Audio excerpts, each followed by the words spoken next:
Hello everybody, how are you? I am Muhammad Ahmed and your teacher here, and I will be teaching you different questions and their answers. So I welcome you on classtutor.com where we will be discussing questions. So let's get on the question. Our today's question is: name one advantage of light microscopes over electron microscopes. The correct answer of the question: one of the main advantages of a light microscope over an electron microscope is its ability to view living cells.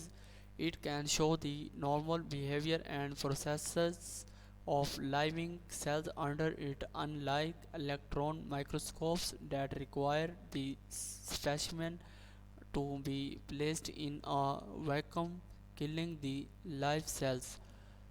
So that's the correct answer of the question. If you have any question, just leave a comment. I will be answering you as soon as I can. Thank you very much for watching the video. Please don't forget to like, share and subscribe our channel. Until next question, bye bye.